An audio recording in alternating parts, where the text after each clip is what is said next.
చివరగా తిరుప్పావైలో అంటే ధనుర్మాస వ్రతంలో ఈరోజు మనం 29వ రోజులో ప్రవేశించాం. ఇప్పుడే మన దేవాలయంలో వేయించేసి ఉన్న శ్రీ భూసమేత వెంకటేశ్వర స్వామి వారికి ఆరాధన ఆరగింపు పూర్తి చేశాం. అలానే గోదా సమేత రంగనాథుల వారికి కూడా ఆరాధన ఆరగింపు పూర్తి చేశాం. ఇప్పుడు మనం సంప్రదాయం ప్రకారం గోదాదేవి రచించి గానం చేసిన తిరుప్పావై గ్రంథంలోని 29వ పాసురాన్ని స్వామివారికి నివేదన చేసుకుందాం. ముందుగా అమ్మవారిని గోదాదేవి అమ్మవారి గ్రంథం రాసిన గోదాదేవి అమ్మవారిని ప్రార్థన చేసుకుందాం. తిరువడిగలై శరణం అనగిరి తటి సుప్తముక్తోద్య కృష్ణం పారార్జం సంస్కృతమధ్యాపయంతి స్వాతిష్టాయాం సృజని దళితం యా బలాకృత్య భుంక్తే గోదా తస్యై నమైదమిదం భూయేవాస్తు భూయః మణిమాలా చారుకల్లారహస్త ఘనభరణ విలాంగి సంభ్రవాత్సల్య సింధుః పటవినితా సగిరా కృష్ణనాథ గోదా విష్ణుచిత్తాత్మజా నమః కటే పూర్వ పాల్గొన్యాం తులసీ కాననోద్భవాం విశ్వంబరాం గోదాం వందే శ్రీరంగనాయకీం తిరువడిగలై శరణం. చిత్తం శిరుగాలే వందున్నై చేవిత్తు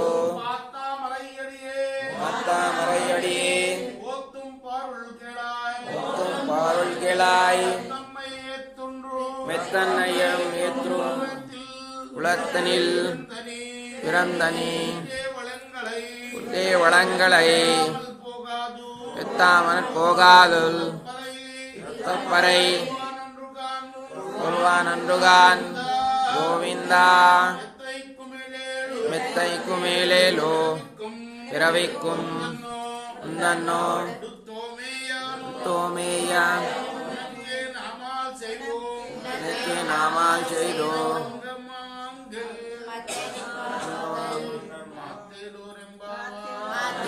రెంబావాయ్. ఇంకా తెల్లారక ముందే నీ దగ్గరికి వచ్చాం, నేను సేవించాలనే ఉద్దేశంతో వచ్చాం. అలానే మరి మంగళం కూడా పాడాలని వచ్చావు నీ పాదాలకి.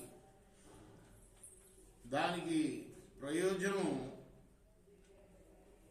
మేము చెప్పినట్టుగా ఇప్పటిదాకా చెప్పినట్టుగా పరా అనే వాయిద్యం కోసం కాదు మేము వచ్చింది. పశువుల్ని మేపి అవి మేసిన తర్వాతనే మేము భుజిస్తాం. అటువంటి గోపకులంలో పుట్టాం మేము.